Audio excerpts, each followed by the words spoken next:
Hello, this is Mr. Williams, your social studies teacher. Please take out a sheet of paper and head it Aussie Notes. Pause the video until you are ready to continue.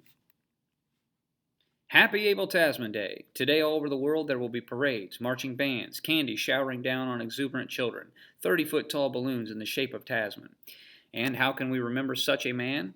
Maybe I should ask you to message me with your favorite Tasman stories. But I know how hard it would be to pick just one.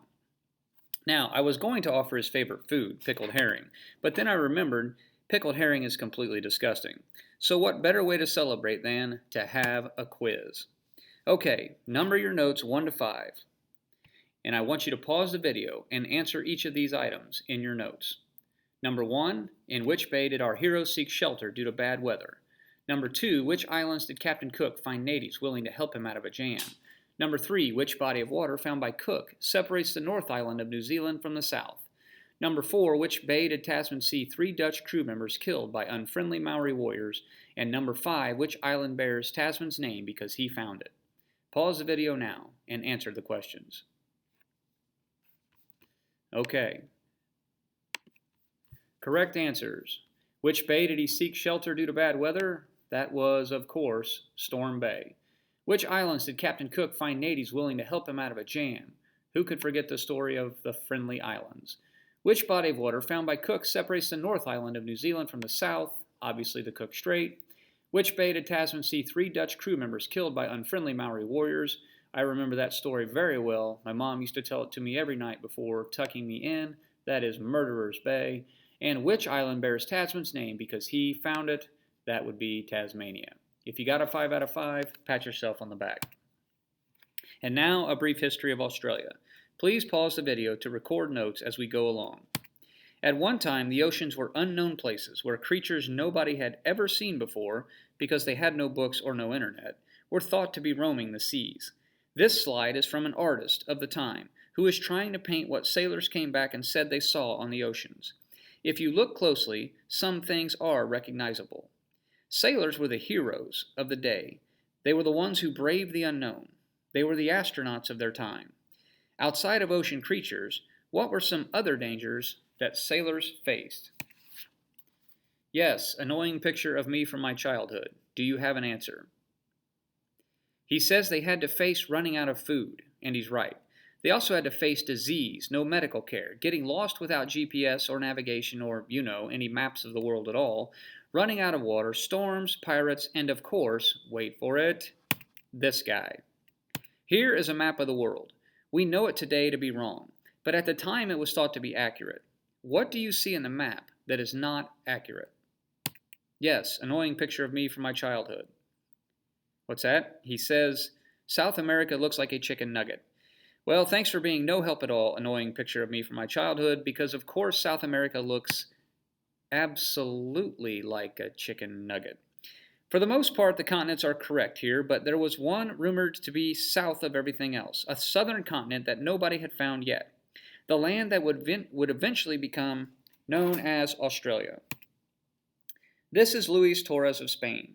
In the 1600s, he becomes one of the first Europeans to find the southern continent, but he doesn't explore it. Instead, he chooses to name the strait between New Guinea and Australia for himself, but dismisses the unknown land to the south. This, of course, means history will forever remember Torres not as the man who found the Torres Strait, as it is still named today, but he will go down as the man who missed Australia. How could things turn out different today if Torres claims Australia for Spain? Yes, annoying picture of me from my childhood. You're actually right. Perhaps Spain becomes a world power instead of England. Now, 10 years later, Dirk Hartog sails for the Dutch and actually goes ashore on Australia's western coast, nails an inscribed plate to a tree saying he had been there, but moves on to Indonesia, which at that time had become popular and was known as the Spice Islands. Now, this is King George. He's the King of England from 1760 to 1801. If I asked you to tell me what kind of things happened to England while George was king, perhaps you would guess the American Revolution. He's also the king who loses the American colonies. He also fought a war with France and helped form the United Kingdom of Great Britain and Ireland, which brings us to another quiz. The king loved A. Science, B. Getting rich, C. Wearing as many clothes as humanly possible, or D. B and C.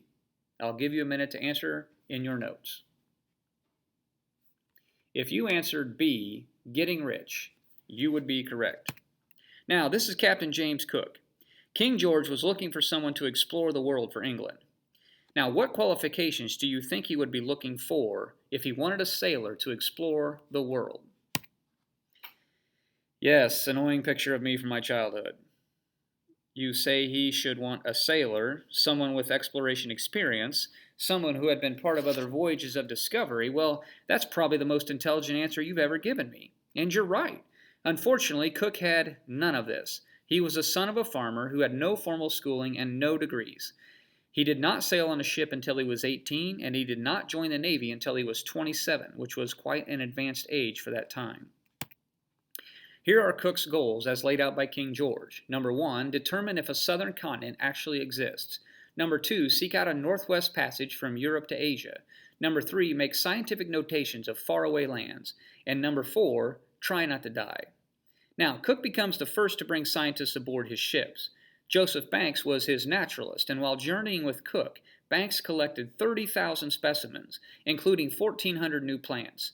This increased the world's known total by 1/4. In fact, Banks brought back so much stuff that today, 220 years later, many of his samples in London still have not been cataloged. Now, which president is this? If you guessed anyone at all, you're wrong. This is Ben Franklin, and he was never president. But that doesn't mean he's not important. Franklin discovered electricity, invented bifocals, founded the nation's first public library and fire department, and signed the Declaration of Independence.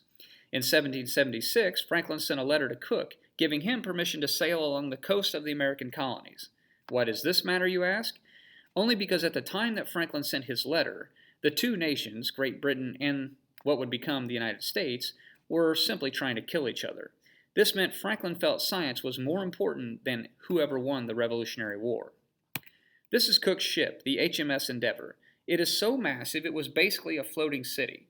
It hauled cows, pigs, goats, fresh water, vegetables, flowers, and a variety of other things you need to survive a long voyage. The men hunted sharks, and Cook made history by making his men eat fruit. In doing so, they inadvertently led to the discovery of a cure for scurvy. Now, at this time, the Great Barrier Reef had not been found. This is quite incredible because the reef is the largest living organism on the planet. Cook finds the reef by running into it. In shallow waters, Cook used swimmers in the water or sounding boats, which were rowboats with weighted ropes used to gauge the depth of the water. But when they hit the reef, they tore enormous holes in the hull of the ship, and they became stranded. They patched these holes by waiting until the tide went out. Then they sheared off part of the mast before jamming it into the largest cracks. Then they had to wait for the tide to come back in, and when it did, the men were ordered to row like crazy until the Endeavour was once again floating on the ocean. They sailed the Endeavour clear back to England, 6 months or more, without realizing the biggest hole of them all in the ship's hull had been plugged by something else. Any guess what was plugging the largest hole of them all in the Endeavour? Yes. No, the answer is not a chicken nugget. The answer is a giant chunk of coral from the Great Barrier Reef was plugging the hole. Kirk circumnavigates New Zealand and proves Tasman wrong, because Abel thought New Zealand was the fabled southern continent. Cook maps the eastern coast of Australia and claims it for Great Britain. He notes how lush the vegetation looks, unaware that 80% of the continent is desert. What he doesn't realize is that his men had arrived during the wet season, and most of the vegetation they saw would eventually die off. Cook's men met the Aborigines. This group had been living in Australia for 40,000 years already. This group was a peaceful group who worshipped animal spirits and survived by hunting and gathering. When Cook returns to tell the king about his discovery, George is mired in a public relations nightmare because his prisons are overcrowded and it's costing him too much money to run them and care for the criminals. Cook speaks of a landmass 15,000 miles away, 8 months by ship, one way, and the king becomes inspired. The king wonders if there's gold or diamonds or silver in Australia, and Cook has to respond with no to all three. This leaves the king with only one option. He decides to send his prisoners to Australia, fully expecting them to die there. For the next 50 years, the king sends his worst criminals to Australia.